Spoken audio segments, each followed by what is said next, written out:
जय Hind dear student, स्वागत है आप सभी का एक बार फिर से learn with defence YouTube channel पर। और इस वीडियो में हम लोग अपने लास्ट पार्ट को करने जा रहे हैं कम्युनिकेशन सिस्टम का, जो कि होगा आपका स्पेस कम्युनिकेशन और उसके ऊपर एमसीक्यू। अगर जिन स्टूडेंट्स ने फर्स्ट पार्ट को नहीं देखा है उसे जाकर जरूर देखिए। तो चलिए स्टार्ट करते हैं। स्पेस कम्युनिकेशन आखिर होता क्या है इसको समझते हैं। सबसे पहले तो जो भी आपका कम्युनिकेशन होता है, यानी कि ट्रांसमिशन होता है मैसेज का और रिसेप्शन होता है, उसकी जो प्रोसेसिंग है अगर वो स्पेस के थ्रू हो तो उसे हम लोग स्पेस कम्युनिकेशन बोलते हैं। तो यही आपका यहाँ पर लिखा हुआ है। बहुत ही सिंपल लेक्चर होने वाला है, ज़्यादा टफ नहीं है, तो बहुत ही आसानी से हो जाएगा। सिर्फ आपको यहाँ पर फ्रीक्वेंसी रेंजेस को याद करते हुए चलना है, जिससे कि आप लोग एमसीक्यू को सही से कर सको। रेडियो वेव्स के बारे में यहाँ पर ज़्यादातर बात होगी, कुछ माइक्रोवेव्स को भी यूज किया जाएगा।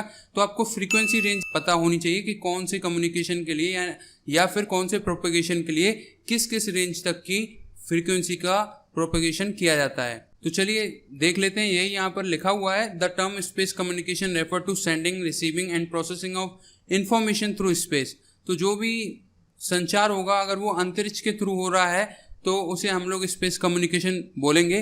तो देख लेते हैं इस लेक्चर में हम लोग क्या पढ़ने वाले हैं। तो सबसे पहले हम लोग अभी स्पेस कम्युनिकेशन को डिस्कस कर चुके हैं, फिर उसके बाद हम लोग पढ़ेंगे मोड ऑफ कम्युनिकेशन सिस्टम को, यानी कि अंतरिक्ष संचार की कौन कौन सी विधाएं होती हैं। फिर हम लोग पढ़ेंगे ग्राउंड वेव प्रोपेगेशन, जो कि कम्युनिकेशन सिस्टम के ही मोड हैं। फिर हम लोग स्काई वेव को करेंगे, फिर space wave and satellite propagation, और फिर हम लोग लास्ट में करेंगे हर बार की तरह एमसीक्यू। और पिछली वीडियो में जो क्वेश्चन पूछा गया था उसका आंसर सभी ने लगभग राइट दिया है, तो उसे भी हम लोग लास्ट में डिस्कस जरूर करेंगे। तो जो स्टूडेंट्स पीडीएफ की टेंशन ले रहे हैं, तो पीडीएफ आप लोगों को मिल जाएगी लर्न विद डिफेंस ऐप पर। सभी पीडीएफ फ्री हैं और फ्री में अवेलेबल हैं। और ऑनलाइन प्रैक्टिस के लिए learn with prime app available है, जिसमें आपको अभी तक 50+ फ्री टेस्ट प्रोवाइड कराए जा चुके हैं, 50 टॉपिक वाइज। और अगर आप लोग फुल मॉक में एनरोल करना चाहते हैं तो जाइए जरूर एनरोल कीजिए। जो व्हाट्सएप नंबर आपको डिस्प्ले किया जा रहा है उस पर जाइए, चैट कीजिए। क्या क्या फीचर हैं, क्या क्या बेनिफिट हो सकते हैं, सबसे ज़्यादा आपको क्या बेनिफिट हो सकता है इस लॉकडाउन में, उसके लिए जरूर जानिए। और इस समय क्यों एनरोल करना चाहिए, आप उन सभी स्टूडेंट से कैसे आगे निकल सकते हो, तो जाइए व्हाट्सएप पर चैट कीजिए। आप क्या स्ट्रेटेजी अपना सकते हो जिससे कि आप लोग 45+ मार्क्स ला सको। तो चलिए स्टार्ट करते हैं। अब हम लोग करेंगे मोड्स ऑफ स्पेस कम्युनिकेशन। जैसे कि हम लोगों ने स्पेस कम्युनिकेशन को डिस्कस कर लिया है, तो जैसे कि हमने स्टार्टिंग में देखा 4 मोड्स होते हैं। There are 4 modes of space communication. Number 1 ground wave या सरफेस वेव प्रोपेगेशन, या भूतरंग या पृष्ठ तरंग प्रवर्धन आपका पहला मोड हो गया। सेकंड है आपका स्काई वेव या आयोनोस्फेरिक प्रोपेगेशन। स्काई वेव बोलें या आयोनोस्फेरिक प्रोपेगेशन बोलें, बात एक ही है, यानी कि व्योम तरंग या आयन मंडलीय प्रवर्धन। फिर हम लोग बात करें अगर हम थर्ड की, स्पेस वेव कम्युनिकेशन या अंतरिक्ष तरंग संचार, इसके ऊपर पूरा लेक्चर है जिसको भी हम डिस्कस करेंगे। और लास्ट होगा आपका सैटेलाइट कम्युनिकेशन, यानी कि सैटेलाइट के थ्रू जो कम्युनिकेशन होगा उसको भी हम इसी लेक्चर में डिस्कस करेंगे। तो जो जो आपके एग्जाम पॉइंट ऑफ व्यू से इंपॉर्टेंट है उसी को हम लोग यहाँ पर डिस्कस करेंगे। हम ज़्यादा डीप में नहीं जाएंगे, जिससे आपको कोई फ़ायदा ना हो उसको हम बिल्कुल डिस्कस नहीं करेंगे। तो अब हम लोग सबसे पहले करेंगे रेडियो वेव्स, फिर करेंगे अर्थ एटमॉस्फेयर के बारे में जानकारी लेंगे, क्योंकि ये जो स्पेस कम्युनिकेशन है वो आपका रेडियो वेव्स और अर्थ एटमॉस्फेयर से रिलेटेड है।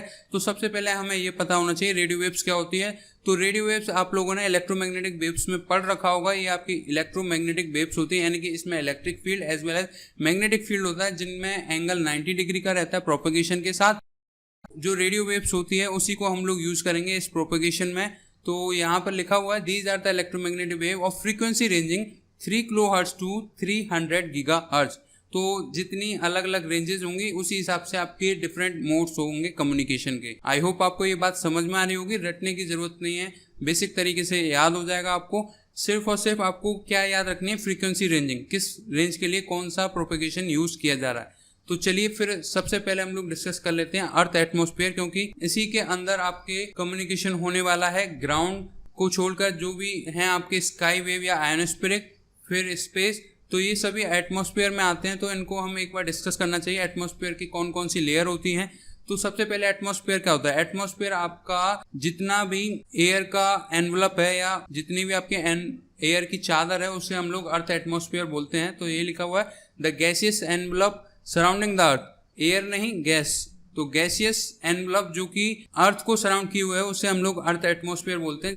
जिसके मेजर 4 रीजन होते हैं, यानी 4 पार्ट होते हैं। उसको डिस्कस करने से पहले हम कुछ इंपॉर्टेंट नोट देखेंगे, जैसे कि जो कि एटमॉस्फेरिक एयर होती है उसकी डेंसिटी ऊपर जाने पर क्या होती है, घटती है। ये बात आपको याद रखनी होगी, जो डेंसिटी है ऊपर जाने पर घटेगी एटमॉस्फेरिक एयर की, और जो इलेक्ट्रिकल कंडक्टिविटी है इसकी वो बढ़ेगी। तो ये पॉइंट आपको नोट करने चाहिए, अपनी कॉपी में लिख लीजिए कि जैसे जैसे जब हम लोग ऊपर जाएंगे तो जो डेंसिटी होगी एटमॉस्फेरिक एयर की वो डिक्रीज होती जाएगी। और सेकंड नोट है, जब हम लोग ऊपर जाएंगे तो इलेक्ट्रिकल कंडक्टिविटी एटमॉस्फेरिक एयर की इंक्रीज करेगी। तो ये पॉइंट काफी इंपॉर्टेंट है आपके एग्जाम पॉइंट ऑफ व्यू से। एग्जाम में आपसे एमसीक्यू में पूछा जा सकता है, तो ये आपको पॉइंट याद रहने चाहिए। आप अपने शॉर्ट नोट्स में इसको लिख लीजिए, जिससे कि जब आपका एग्जाम हो उस समय आप लोग इसको रिवाइज कर सकें। आगे बढ़ते हैं, अब हम लोग देखेंगे अपने रीजन्स को। अर्थ एटमॉस्फेयर के कौन कौन से रीजन होते हैं, जैसे कि हमने स्टार्टिंग में बताया 4 मेजर रीजन होते हैं। उनको हम एक एक करके डिस्कस नहीं करेंगे क्योंकि आपके सिलेबस में नहीं है, सिर्फ उतना ही जानेंगे जितना आपके लिए इंपॉर्टेंट है। तो 4 रीजन में सबसे पहला आता है ट्रोपोस्फियर, जिसकी रेंज रहती है 0 से 11 किलोमीटर, जिसमें आपकी सारी गैसेज आ जाती हैं, जैसे नाइट्रोजन, ऑक्सीजन, कार्बन डाइऑक्साइड। तो इस टाइप के एनवलप को, यानी पहली लेयर को हम लोग ट्रोपोस्फियर या क्षोभ मंडल बोलते हैं। सेकंड होता है आपका स्ट्रेटोस्फियर, जिसकी रेंज रहती है 11 किलोमीटर से 50 किलोमीटर। इसी में आप लोगों का ओजोन लेयर आ जाता है O3, जो कि 48 किलोमीटर के अराउंड रहता है। और थर्ड है आप लोगों का मेसोस्फीयर। मेसोस्फीयर की जो रेंज रहती है वो रहती है 50 किलोमीटर टू 85 किलोमीटर। और फिर इसके बाद आता है थर्मोस्फीयर, जिसकी रेंज रहती है 85 टू 500 किलोमीटर। और उसको ना डिस्कस करते हुए हम लोग डिस्कस करेंगे आयनोस्फीयर, जो कि आपके लिए इंपॉर्टेंट है क्योंकि मेसोस्फीयर से लेके थर्मोस्फीयर तक के बीच में कुछ पोर्शन है जो कि आयनोस्फीयर को डिनोट करता है। तो आयनोस्फीयर की जो रेंज रहती है वो लगभग 80 किलोमीटर से 300 किलोमीटर की रहती है, जो कि आपके लिए इंपॉर्टेंट है जब हम लोग स्काई वेव प्रोपेगेशन को करेंगे। तो इसलिए हमने यहाँ पर आयनोस्फीयर डाला है। वैसे अगर आप जनरल बुक में देखोगे तो यहाँ पर होगा थर्मोस्फीयर, जिसकी रेंज रहती है 85 किलोमीटर से 500 किलोमीटर तक। क्लियर है? तो ये रेंजेस थोड़ी ऊपर नीचे हो सकती हैं क्योंकि कई बुक्स में अलग अलग रेंजेस दे रखी हैं, तो आप लोग इससे कंफ्यूज मत होइएगा। सिर्फ ये बात ध्यान रखिएगा कौन सी लेयर में क्या क्या होता है। स्ट्रेटोस्फीयर में ओजोन लेयर होती है, जो कि आपसे कभी भी पूछ सकता है, नेवी में पूछ सकता है कि ओजोन लेयर अर्थ एटमॉस्फेयर के किस रीजन में पाई जाती है, तो इस तरीके से आपसे पूछ सकता है, तो वो आपका होगा आंसर स्ट्रेटोस्फीयर। और आयनोस्फीयर क्या होता है इसे अभी हम डिस्कस करेंगे, इसमें क्या होता है, ये कैसा होता है। ठीक है, तो चलिए आगे बढ़ते हैं। सबसे पहले हम लोग करने जा रहे हैं अपनी प्रोपेगेशन में ग्राउंड वेव प्रोपेगेशन को, यानी कि भू तरंग प्रवर्धन। तो इसमें क्या होगा, आपका एक ट्रांसमीटर होगा, एक आपका रिसीवर होगा, और जो प्रोपेगेशन हो रहा है वो ग्राउंड के कर्वेचर यानी कि अर्थ के कर्वेचर को फॉलो करते हुए हो रहा है। इस टाइप के प्रोपेगेशन को हम लोग ग्राउंड वेव प्रोपेगेशन बोलेंगे। और जैसा कि आपको पता है ग्राउंड पर या अर्थ पर ह्यूमन बीइंग रहते हैं, तो उनके हिसाब से यहाँ पर फ्रीक्वेंसी रेंज रखी जाएगी। ज़्यादा हाई फ्रीक्वेंसी रेंज रखने से ह्यूमन को ही प्रॉब्लम होगी, जैसा कि आप लोग 5G टेस्टिंग को भी देखते हुए आ रहे हो।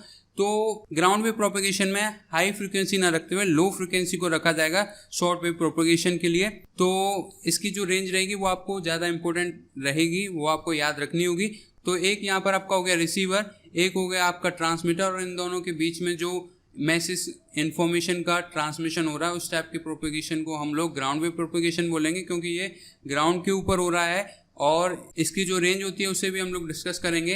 In the ground wave propagation radio wave travel along the surface of the earth following the curvature of earth. जैसे कि हमने आपको बताया जो ग्राउंड वेव प्रोपेगेशन होता है उसमें radio wave along the surface of earth travel करती है, यानी कि कर्वेचर ऑफ अर्थ को फॉलो करती है। तो इस टाइप के प्रोपेगेशन को हम लोग ग्राउंड वेव बोलते हैं। और एग्जाम पॉइंट ऑफ व्यू से जो इंपॉर्टेंट है, इसकी जो रेंज रहती है 500 किलोहर्ट्ज से लेकर 1500 किलोहर्ट्ज तक रहती है, जो कि आप लोग देख सकते हैं 2 मेगाहर्ट्ज तक रहती है। इस टाइप के प्रोपेगेशन या इससे नीचे के प्रोपेगेशन के लिए हम लोग ग्राउंड वेव प्रोपेगेशन का यूज करते हैं। तो ground wave propagation can B sustained only at low frequency, और इसका रीजन सिंपल है कि ह्यूमन बीइंग रहता है, अगर हाई फ्रीक्वेंसी दी जाए तो ह्यूमन बीइंग को भी प्रॉब्लम होगी। आई होप आपको ये क्लियर हो रहा होगा। नेक्स्ट है आप लोगों का स्काई वेव प्रोपेगेशन, जो कि मेन इंपॉर्टेंट है, और इसको हम लोग आयनोस्फेरिक प्रोपेगेशन भी बोल सकते हैं। तो इस प्रोपेगेशन में क्या हो रहा है, ट्रांसमीटर से मैसेज निकला जो कि आयनोस्फीयर लेयर, जो कि मेसोस्फीयर और थर्मोस्फीयर के बीच में है, उससे रिफ्लेक्ट होकर रिसीवर एंटीना तक पहुंच रहा है। उस टाइप के प्रोपेगेशन को हम लोग स्काई वेव प्रोपेगेशन बोलेंगे। और इसकी जो रेंज रहेगी वो रहेगी 2 मेगाहर्ट्ज टू 30 मेगाहर्ट्ज, जिसको आपको अपनी कॉपी में नोट करना चाहिए। These are the wave which are reflected back to the earth by ionosphere. ये वो वेव्स होती हैं जो कि अर्थ एटमॉस्फेयर के आयनोस्फीयर द्वारा रिफ्लेक्ट की जाती हैं। बाकी टीवी सिग्नल की जो रेंज होती है वो इसको भी क्रॉस कर जाती है, यानी कि 30 मेगाहर्ट्ज से लेकर 40 मेगाहर्ट्ज तक रहती है, इसलिए आयनोस्फीयर को भी वह क्रॉस कर जाती है। तो ये क्वेश्चन आप लोगों से जरूर पूछा जाएगा कि टीवी सिग्नल के लिए कौन से प्रोपेगेशन का हम लोग यूज करेंगे। तो स्काई वेव प्रोपेगेशन का यूज इसलिए नहीं करेंगे क्योंकि आयनोस्फीयर उसको रिफ्लेक्ट नहीं कर पाएगी। तो आयनोस्फीयर को डिस्कस कर लेते हैं। सबसे पहले आयनोस्फीयर एक लेयर है एटमॉस्फेयर की, जिसमें चार्ज पार्टिकल होता है, आयंस होता है और इलेक्ट्रॉन्स होते हैं, यानी कि ये एक तरीके से इलेक्ट्रिकल न्यूट्रल है। तो ये क्वेश्चन भी आप लोगों से पूछा जा सकता है। और इसकी जो रेंज है वो 80 किलोमीटर से लेकर 300 किलोमीटर तक रहती है, जो कि आपसे नहीं पूछी जाएगी। लेकिन जो आपसे पूछा जाएगा आयनोस्फीयर आपका पॉजिटिवली होता है या नेगेटिवली, ये होता है आपका इलेक्ट्रिकली न्यूट्रल। क्लियर है। और जो पॉइंट आपको नोट करना है वो सबसे main important, these are the radio wave of frequency range 2 megahertz to 30 megahertz. तो इनका जो प्रोपेगेशन रेंज रहती है, फ्रीक्वेंसी रेंज 2 मेगाहर्ट्ज से लेकर 30 मेगाहर्ट्ज तक रहती है। इससे ऊपर जाएगी तो वो रिफ्लेक्ट नहीं हो पाएगी। उसके लिए हम लोग नेक्स्ट प्रोपेगेशन का यूज करेंगे, जो कि होगा आपका स्पेस वेव प्रोपेगेशन। तो जैसे कि आपको समझ में आ रहा होगा, जितनी अलग अलग फ्रीक्वेंसी है उसी टाइप से हम लोग अलग अलग प्रोपेगेशन का यूज कर रहे हैं।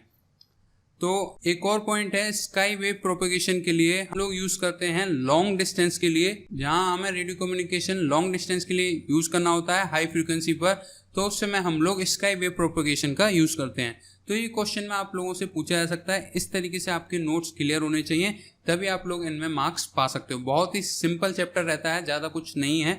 2 मेगाहर्ट्ज से लेकर 30 मेगाहर्ट्ज तक स्काई वेव, और 2 मेगाहर्ट्ज से बिलो होगा आपका ग्राउंड वेव, और 30 मेगाहर्ट्ज से ऊपर जब हम जाएंगे तो उसमें होगा स्पेस वेव, और स्पेस वेव का होता है 3000 मेगाहर्ट्ज तक। आगे बढ़ते हैं। नेक्स्ट है आपका थर्ड स्पेस वेव प्रोपेगेशन, यानी कि अंतरिक्ष तरंग संचरण या अंतरिक्ष तरंग प्रवर्धन। तो इसमें क्या होगा, इसमें आप लोगों का ट्रांसमीटर है और रिसीवर एंटीना है, जो कि ट्रोपोस्फियर लेयर द्वारा इसको रिफ्लेक्ट किया जा रहा है। और ट्रोपोस्फियर कहाँ होता है आपका 0 to 11 किलोमीटर, यानी कि first layer of earth atmosphere. तो उससे इसको रिफ्लेक्ट किया जा रहा है, और ये अर्थ से भी ये रिफ्लेक्ट होकर जा रही है। और जो आपको ये फर्स्ट नंबर दिख रहा है, इसको हम लोग लाइन ऑफ साइट भी बोलते हैं, जहाँ पर ट्रांसमीटर एंटीना और रिसीवर एंटीना एक दूसरे के स्ट्रेट लाइन में होते हैं, यानी एक दूसरे को देख सकते हैं। तो इसको हम लोग लाइन ऑफ साइट बोलते हैं, और ये डिस्टेंस को हम लोग लाइन ऑफ साइट डिस्टेंस बोलते हैं, यानी कि दृष्टि रेखा जिसकी रेंज रहती है 30 मेगाहर्ट्ज टू 300 मेगाहर्ट्ज तक। इस स्पेस वेव प्रोपेगेशन में जो फ्रीक्वेंसी रेंज रहती है 30 मेगाहर्ट्ज टू 300 मेगाहर्ट्ज, जिसको हम लोग हाई फ्रीक्वेंसी बोलते हैं। ये एमसीक्यू में आपसे पूछा जाएगा, ये आपको पता होना चाहिए। Very high frequency 30 megahertz to 300 megahertz, और अल्ट्रा हाई फ्रीक्वेंसी कहलाती है 300 मेगाहर्ट्ज टू 3000 मेगाहर्ट्ज, और इससे ऊपर जाएगा तो उसको हम लोग माइक्रोवेव में काउंट करेंगे। क्लियर है। और जो आपको 1 नंबर की लाइन दिख रही है उसे हम लोग लाइन ऑफ साइट बोलते हैं, जिसमें आपका रिसीवर एंटीना ट्रांसमीटर एंटीना के आमने सामने, यानी कि स्ट्रेट लाइन में एक दूसरे को देख सकते हैं। आई होप आपको ये क्लियर हो रहा होगा। और जो इम्पोर्टेंट पॉइंट है, स्पेस वेव प्रोपेगेशन को हम लोग line of site of propagation भी बोल सकते हैं। ये आपसे एमसीक्यू में पूछा जा सकता है कि लाइन ऑफ साइट प्रोपेगेशन का दूसरा नाम क्या है। तो आपको कंफ्यूज नहीं करना है, स्पेस वेव प्रोपेगेशन को ही लाइन ऑफ साइट प्रोपेगेशन बोलते हैं। और जो इसकी डिस्टेंस होती है उसको हम लोग लाइन ऑफ साइट डिस्टेंस बोलते हैं, ट्रांसमिटिंग एंटीना और रिसीविंग एंटीना, जो कि हम सभी डिस्कस कर चुके हैं। ये सिर्फ आपको नोट्स के लिए है, तो आप लोग इन्हें अपनी कॉपी में नोट कर लीजिए या पढ़ लीजिए। और यहाँ पर जो नोट आपको यूज करना है वो ये है, space wave propagation can be utilise for transmitting high frequency TV and FM signal, जो कि आपका स्काई वेव या ग्राउंड वेव प्रोपेगेशन से पॉसिबल नहीं है। आई होप आपको ये सारे पॉइंट्स क्लियर हो रहे होंगे। आपके सभी एमसीक्यू क्लियर होंगे अगर आप इस वीडियो को ध्यान से देखते हैं तो। चलिए आगे बढ़ते हैं। अब हम लोग अपने लास्ट को डिस्कस करने जा रहे हैं, फोर्थ सैटेलाइट कम्युनिकेशन। तो जो कम्युनिकेशन इन तीनों से नहीं हो पाएगा उसको हम लोग करेंगे सैटेलाइट कम्युनिकेशन से, जिसमें आपका एग्जाम्पल के लिए जीपीएस हो गया, और आपका जो भी ब्रॉडकास्टिंग होती है उसके लिए भी हम लोग सैटेलाइट कम्युनिकेशन का यूज़ करते हैं। और कौन सी सैटेलाइट यहाँ पर यूज़ की जाएगी, जियो स्टेशनरी सैटेलाइट, जो कि आर्टिफिशियल सैटेलाइट है। तो आप लोग इस डायग्राम से अच्छी तरीके से समझ सकते हो, ट्रांसमिटिंग एंटीना से रिसीविंग एंटीना तक पहुँचने के लिए उसको जियो स्टेशनरी सैटेलाइट तक पहुंचना होगा। और जियो स्टेशनरी सैटेलाइट एक ऐसी सैटेलाइट होती है जिसका उसका टाइम पीरियड ऑफ रिवॉल्यूशन लगभग अर्थ के बराबर होता है, यानी 24 आवर। तो ये एक तरीके से स्टेशनरी सैटेलाइट लगती है और इसकी मदद से जो ट्रांसमिशन होता है उसे हम लोग सैटेलाइट कम्युनिकेशन बोलते हैं। तो यहाँ पर लिखा हुआ है geostationary satellite has the same time period of revolution of earth, it appear stationary with respect to earth. इसीलिए यह स्टेशनरी दिखाई देती है, यानी कि सापेक्ष स्थिर दिखाई देती है। और इसकी जो हाइट होती है वो 36,000 किलोमीटर अर्थ सरफेस के एबव होती है, जो कि आयनोस्फीयर के काफी ज्यादा ऊपर है। तो उस टाइप के प्रोपेगेशन के बाद के लिए हम लोग सैटेलाइट कम्युनिकेशन का यूज करते हैं। और इसमें जो आपको पॉइंट नोट करने की जरूरत है वो ये है कि सैटेलाइट कम्युनिकेशन आपका जियो स्टेशनरी सैटेलाइट से किया जाता है, क्योंकि इनका जो टाइम पीरियड ऑफ रिवॉल्यूशन होता है वो अर्थ के बराबर ही होता है। इसलिए ये रिलायबल है ट्रांसमिशन और रिसेप्शन के लिए, इसलिए हम लोग जियो स्टेशनरी सैटेलाइट का यूज करते हैं। आपसे पूछा जा सकता है सैटेलाइट कम्युनिकेशन में कौन सी टाइप की सैटेलाइट आपके लिए सैटेलाइट कम्युनिकेशन के लिए मोर यूजफुल है, तो आप लोग उसमें टिक कर सकते हो जियो स्टेशनरी सैटेलाइट। और एग्जांपल के लिए हम लोग जान सकते हैं जीपीएस, जो कि आप लोग यूज करते हुए आ ही रहे हो। सैटेलाइट कम्युनिकेशन यूज किया जाता है मोबाइल कम्युनिकेशन, जिसमें आप लोग सैटेलाइट के थ्रू जीपीएस का यूज करके अपनी पोजीशन का पता लगा सकते हैं, जो कि लगभग 100 मीटर तक की रहती है एक्यूरेट। तो ये आपका एक एग्जांपल हो गया, जीपीएस सैटेलाइट कम्युनिकेशन से ही लिया जाता है। आई होप आपको समझ में आया होगा। आपने सभी रेंजेस अपनी कॉपी में लिखी होंगी। स्क्रीनशॉट लेने से काम नहीं चलेगा, अपनी कॉपी में लिख लीजिए, जैसे कि जब भी आपका एग्जाम हो आप उसे सही से अच्छी तरीके से कर सकें। तो जो सैटेलाइट कम्युनिकेशन है उसमें आपकी फ्रीक्वेंसी रेंज गीगाहर्ट्ज में रहती है, जो कि आपके होते हैं एल बैंड 1 to 2 गीगाहर्ट्ज। तो जो कि आपके एग्जाम पॉइंट ऑफ व्यू से ज़्यादा इंपॉर्टेंट नहीं है, फिर भी हमने आपको बताया कि सैटेलाइट कम्युनिकेशन में जो फ्रीक्वेंसी रेंज रहती है वो गीगाहर्ट्ज में रहती है। तो ये पॉइंट आप लोग अपनी कॉपी में नोट कर सकते हो। और बाकी इसमें कई सारे बैंड होते हैं, L band, C band, X band. तो इस टाइप से आपके काफ़ी बैंड होते हैं, तो इनकी फ्रीक्वेंसी आपसे नहीं पूछी जाएगी। बाकी जो भी आपके पीछे कम्युनिकेशन या प्रोपेगेशन किए गए हैं उनमें आपसे पूछ सकता है। तो चलिए अब हम लोग करेंगे अपने एमसीक्यू को। हो जाइए तैयार पेन और पेपर को लेकर और सोचिएगा इसके सही आंसर क्या होंगे। सभी के सही होने चाहिए। जिन स्टूडेंट्स ने इस लेक्चर को ध्यान से देखा है उन सभी के सही आएंगे। तो फर्स्ट क्वेश्चन है आपके सामने, long distance short wave radio broadcasting uses. Video को पॉज कीजिए और सोचिए इसका राइट आंसर क्या होगा। तो हमें लंबी दूरी कवर करनी है लेकिन शॉर्ट वेव रखनी है, यानी कि हाई फ्रीक्वेंसी रहेगी। तो उस टाइप के ब्रॉडकास्टिंग के लिए हम लोग क्या यूज़ करेंगे, आयनोस्फेरिक वेव, क्योंकि ग्राउंड वेव में आपकी लो फ्रीक्वेंसी रहती है, यानी कि हाई वेव हो गई। और हमें लॉन्ग डिस्टेंस यहाँ पर अभी कवर करनी है शॉर्ट वेव के थ्रू, यानी कि हाई फ्रीक्वेंसी के थ्रू। तो यहाँ पर कौन सा करेक्ट हो जाएगा, option number B, ionospheric wave. तो उस टाइप की वेव्स का हम लोग यूज़ करेंगे। क्लियर है। नेक्स्ट है आप लोगों के सामने क्वेश्चन नंबर 2। वीडियो को पॉज कीजिए और सोचिए इसका राइट आंसर क्या होगा।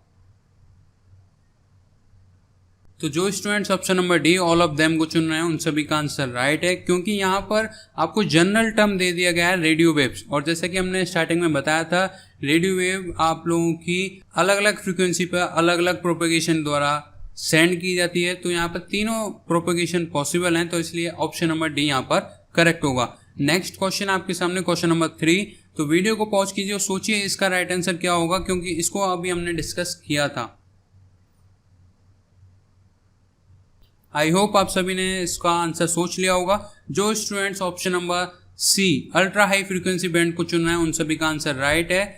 2 मेगाहर्ट्ज टू 30 मेगाहर्ट्ज तक रहती है आपकी हाई फ्रीक्वेंसी बैंड। 30 मेगाहर्ट्ज से लेकर 300 मेगाहर्ट्ज तक रहती है आपकी वेरी हाई फ्रीक्वेंसी बैंड। और 300 से लेकर 3000 मेगाहर्ट्ज तक आपकी रहती है अल्ट्रा हाई फ्रीक्वेंसी बैंड। और इसके ऊपर जो जाती है वो कहलाती है आप super high frequency band. Clear है। नेक्स्ट क्वेश्चन है आपके सामने क्वेश्चन नंबर 4। वीडियो को पॉज कीजिए और सोचिए इसका राइट आंसर क्या होगा। बहुत ही सिंपल क्वेश्चन हो चुका है आपके लिए। इसी तरीके से क्वेश्चन पूछे जाएंगे, तो ये आपको रेंजेस पता होनी चाहिए। तो जो स्टूडेंट्स ग्राउंड वेव के बाद चुन रहे हैं, यानी कि स्काई वेव प्रोपेगेशन, उन सभी का आंसर राइट है। जैसा कि हम लोगों ने आपको बताया था 2 मेगाहर्ट्ज से नीचे की फ्रीक्वेंसी रेंजेस के लिए हम लोग ग्राउंड वेव प्रोपेगेशन का यूज करते हैं, लेकिन 2 मेगाहर्ट्ज से लेकर 30 मेगाहर्ट्ज तक के लिए हम लोग स्काई वेव, या जिसे हम लोग आयनोस्फेरिक वेव प्रोपेगेशन बोल सकते हैं। और फिर उसके ऊपर अगर जाता है तो में हम लोग स्पेस कम्युनिकेशन को यूज़ करते हैं, जो कि ट्रोपोस्फियर द्वारा आपकी रिफ्लेक्ट की जाती है, जिसे हम लोग line of site of action भी बोलते हैं। तो यहाँ पर है 2 मेगाहर्ट्ज से लेकर 30 मेगाहर्ट्ज तक। तो यहाँ पर आपका करेक्ट आंसर होगा option number B, sky wave propagation. Next question आपके सामने, क्वेश्चन नंबर 5। वीडियो को पॉज कीजिए और सोचिए इसका राइट आंसर क्या होगा। तो जो students option number D, they have high degree of parallelism को चुन रहे हैं, उन सभी का आंसर राइट है।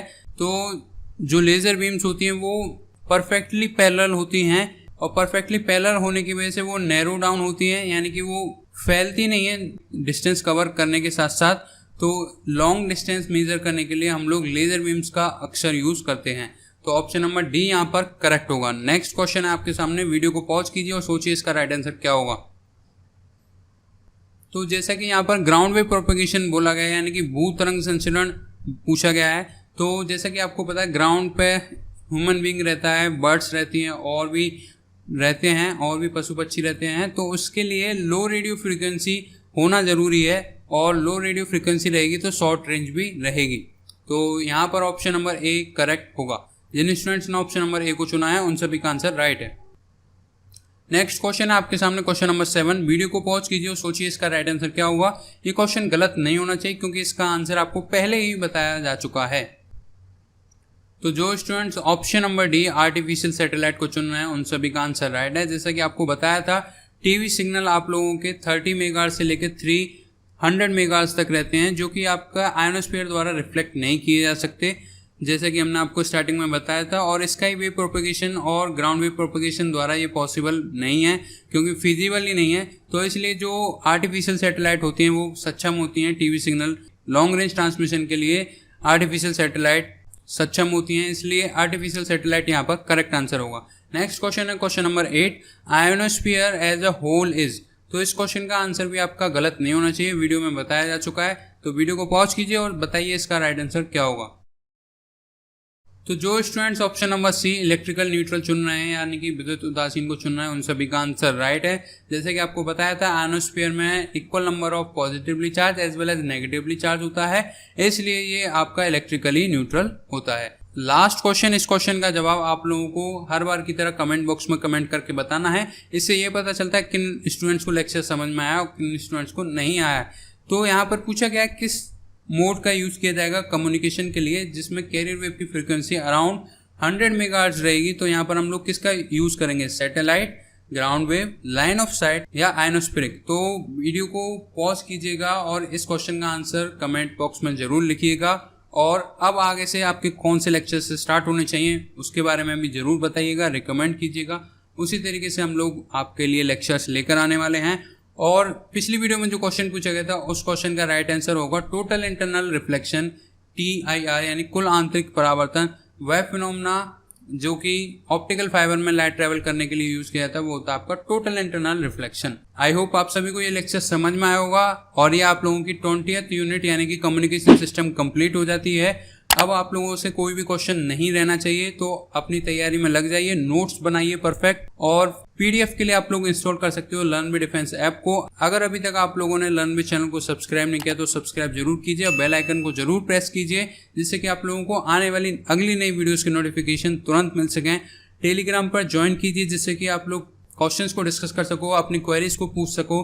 और जिन स्टूडेंट्स को learn with prime test series के बारे में नहीं पता है वो लोग जान लीजिए, learn with prime test series आप लोगों के लिए एक रामबाण साबित होगी। अगर आप इसमें एनरोल करते हो तो आपको इसमें मिलेंगे 25+ फुल मॉक और आपको 75+ टॉपिक वाइज मिलेंगे अगर आप लोग एक्स ग्रुप की प्रिपरेशन करते हो।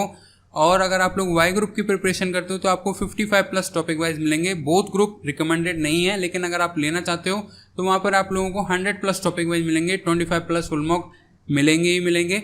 और इसमें जो बोनसेज है वो आपको मिलेगा प्राइवेट टेलीग्राम ग्रुप का सपोर्ट, जिसमें आप लोग अपने दोस्तों के साथ क्वेश्चंस को डिस्कस कर सकते हो, डायरेक्ट हमारे साथ डिस्कस कर सकते हो।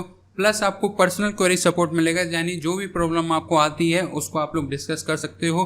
प्लस आपको स्ट्रेटेजी एंड गाइडेंस मिलेगी कि किस तरीके से आप लोगों को लॉकडाउन में भी प्रिपरेशन को करते रहना है, आप लोग किस तरीके से अपने मार्क्स को इम्प्रूव कर सकते हो, किन पॉइंटों पर वर्क आपको करना चाहिए। इन सभी की जानकारी के लिए आप लोगों को learn with prime test series में ज़रूर एनरोल करना चाहिए।